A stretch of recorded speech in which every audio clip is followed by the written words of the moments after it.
Hello gang and welcome to Displaying Model Behavior, the EMVP of YouTube, Earth's mightiest video podcast, where we are breaking from tradition and actually doing an action figure review. But when a big, bad, beefy boy like this comes along, you know I gotta talk about him, courtesy of LooseCollector. Thank you so much for sending this my way. I feel like doing action figure reviews is like training legs at the gym. As long as you do it 2, maybe 3 times a year, then you can call yourself an action figure reviewer. So here you go. It's March and I've finally got a new review on this channel, and what a big way to kick things off. Kicking things off in March. There you go, better late than never. The LooseCollector Skookum, one of 3 big bad hairy boys from LooseCollector, and honestly, it's the agony of choice. Because what do you want to go for? Do you want to go for the classic orangey brown Yeti Bigfoot looking character? Because that's kind of iconic. Who doesn't love a Bigfoot, especially when he can double up as a Sasquatch for your Alpha Flight display? But then you got the Yeti, or as Tony Schiavone would say, the Yeti! And he looks cool because you've got the nice distinction between the fur and the fleshy bits, so they really stand out against each other. But then you get a little dark, you get a little brooding for all you edgelords out there, myself included, and we got the big bad Skookum. What is a Skookum? Well, what isn't he? He's not quite a Skum and he's not quite an Ookum, but man, I don't know what a Skookum is, but I know what a badass action figure is. Want to hear about it? Here it goes. So you know that this is going to be a big, heavy chonk of an action figure just by holding the box. The box feels heavy in your hands. It should do. There is a lot of plastic in this thing. And then when you whip this thing out, you can see that you get a nice amount of accessories as well. What's really fun about collecting LooseCollector figures throughout the years is you can kind of see the evolution of the developer. If we go back to the Mr. Hyde figure from a few years ago, he was good. But there were some caveats. I felt the articulation, the design in general was a bit clunky. Like it felt like the first go at a big, monstrous figure. The joints were also a little bit stiff. I needed to warm him up quite a bit. And then, of course, we got the great wolves. So we got kind of the opposite end of the big figure scale. We got lithe and thin and kind of agile. And now we got the Skooks. And Skookster over here is that perfect blend of the two, because the big thing, I will say this right now, is that these joints, buttery smooth. Absolutely buttery smooth. That's real nice. He didn't need a bath. He didn't need a warm up. Didn't need any gentle, just like tweaking here and there. Straight out of the box. This guy was nimble as a Russian gymnast, and probably bit hairier though. So that was great to see. I'm like, okay, you can play around with this dude right away. No problem, no harm, no foul. But really, that's not the first thing that catches my eye. The first thing that catches my eye is just the look of him. I love a big, bad, imposing action figure.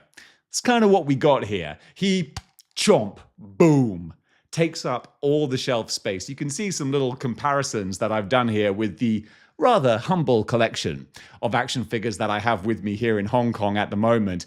But compared to your average 6-inch figure, 1/12 scale, he towers over them. So if you wanted to get the Bigfoot to be a Sasquatch Alpha Flight stand-in, you better be prepared to have a giant chonky Sasquatch. But me personally, yeah, I'm always gonna kind of go with that.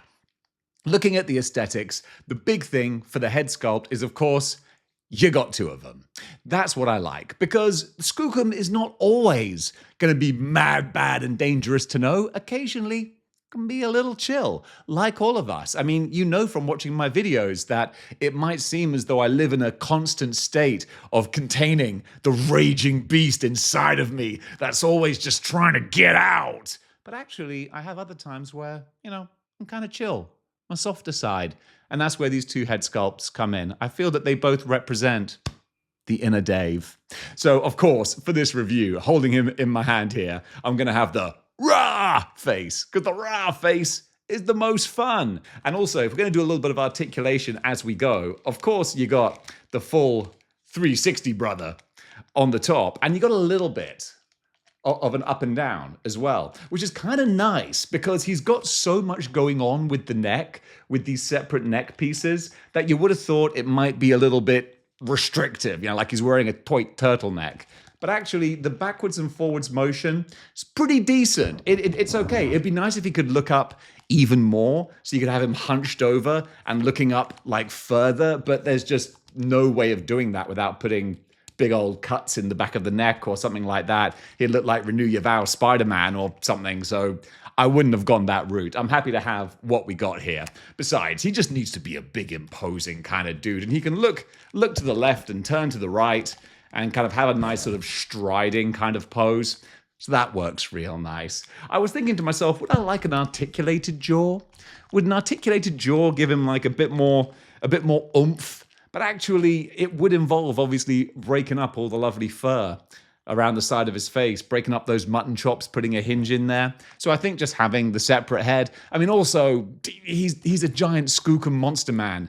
What's he going to do? He's going to look angry or stoic. Like, that's it. So you got the two options there. Also, you can see from when I opened the box, he's so big. He actually comes without the head attached, because it's just, otherwise it's going to be a gigantic box. Going further down the body, the sculpting of the fur is lovely. Very, very detailed. A whole lot of fur going on here. So there's not much in the way of paint differentiation on the body itself. That's all a very similar kind of black as the night. But with the fur on his head and the ruffles around his neck, they actually do have a really lovely little brown kind of dry brushing sort of look on there. That adds a lot to that. Also with the head itself, you've got that nice sort of wash with the dark in there. Really brings out some of the shadows. While I'm at it, also, man, the little dot work on the eyes, got a little bit of a yellow kind of glare and glow. I feel like the Ra face has a bit more of a distinctive yellow than the relaxed face that seems a little bit more red. Maybe that's just the way the light is catching it with mine, but I sort of thought so. And also, another nice little touch, I thought, the teeth are all very distinct. That's real nice, because sometimes with characters that have raw, big, chompy maws of gnashes, the teeth can look a bit indistinct and just like they've got a gum shield in, or like a bit of chewing gum wrapped over their teeth. Whereas these, each individual one, you could perform full-on dentistry on this guy. You can pick out each little molar and incisor. They're all beautifully sculpted. That's a nice little touch. I like that. With the articulation going down the body, he doesn't have butterfly joints. I don't know if that's what I would call a caveat. Maybe. I mean, it's always nice to have that butterfly joint. Instead, it's just kind of like the regular shoulder joint with the swivel around. I don't know what you call it. I almost want to say bucky cap, because that's my kind of go-to. But you know what I mean. So there's no sort of chest, butterfly, shoulder articulation there. So you can still get his arms like wide open, but not reaching far back. But even coming forward, you can get them pretty close. And then with the articulation in the arms, you can get his little paws touching at the front if you want to. He could certainly be grabbing a character in a bear hug kind of position. That's kind of cool. You could have someone in there being squeezed or maybe held in a warm embrace, however you want to pose him. And then, of course, he's got the bicep swivel, double jointed. This is another big one. Glad I didn't forget to mention this. He is a big, thick, chonky boy, but LooseCollector have still given double jointed elbows, which goes to show it can be done. So when you got characters like Juggernauts or Hulks with single jointed elbows, look at this. Big, thick, chunky arm, and you're still able to do double joints and no pins either. No pins, double joints. Very nice. Very nice work. So then with the further articulation, you got the dumbbell torso, so you can twist all the way around. And on the waist I think is a dumbbell. Yes, there you go. I wanted to find out on camera. Didn't break anything. There we go. So it's double dumbbell. So lots of a range of motion there. And also because his little furry loincloth pants here, it's a soft rubber. It's a soft rubber, so there's no ugly disc waist. It all tucks in together.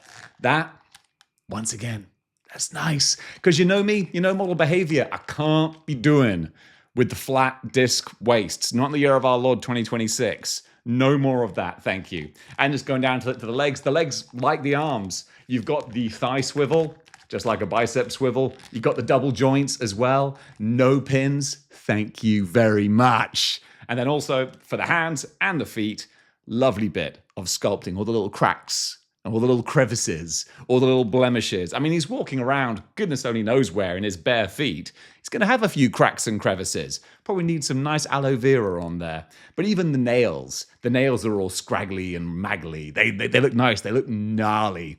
Got a lot of time for that there. And then with the wash of paint on there too, brings them to life. Like Evanescence. Wake me up inside, baby. Bring me back to life. I'm sorry, I'm on a daredevil kick at the moment. And then with the hands, you got three different options. You got kind of like the open, you got the clawed, and you got the fist hands as well. Do we have more hands than that? I think that's it. Yeah. Then I want to make sure I gave him his just desserts there. So he's got the open, the claw, and the fists, all beautifully sculpted with proper sharp-ass claws as well. So overall, on the whole, like I won't belabor this too much because I feel like you've made your decision possibly before you even watch this video, because you either want a Skookum in your collection or you don't. And if you don't, I have to ask, why? Do you just not like fun? So I got a lot of love for this. Again, thank you so much, LooseCollector, for sending this my way. It's been sat here in Hong Kong for the longest time, waiting for me to get over here in order to finally be reunited with him, or introduced to him, for that matter, for the first time. So this... it's very, very pretty. Want to give it a grade? Let's give it a grade. So for the LooseCollector Skookum, it feels weird doing this without a turntable for him to be on, but nonetheless, I'm going to give him 4.5 stars out of 5 with a boom seal of model behavior. Where could this figure be improved? Honestly, it's tough. I think it's just a matter of the fact that I'll be the first to admit, LooseCollector figures, they ain't cheap. They're made in small supply runs, and therefore the price is going to reflect the scarcity that they can be. You're not going to find these on your regular toy shelves, and that's reflected in the money you got to pony up to get these figures. But as far as value for money is concerned, you get all the accessories that you really need. The only way to really kind of zhuzh up the quality would be if you did something like, I don't know, gave him like flocked fur, but I don't know if that would really work or be good, or electronic components like light up eyes or something. But once again, like, do you really want that? So what you've got for what you get and what you give is a pretty damn awesome action figure, definitely deserving that boom seal of model behavior. And folks, that does it for my review of the Skookum. What do you think about this guy? What do you think about LooseCollector figures in general? Comment below and let him know, because I know he's going to watch this. How's it going, brother? So yeah, what do you think about Skookum? Which one would you have got? Would you have got the Sasquatch, the Yeti, or Big Skooks himself? I made my choice, and I'm very happy with it.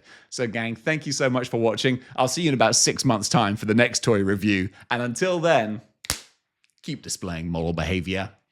Cup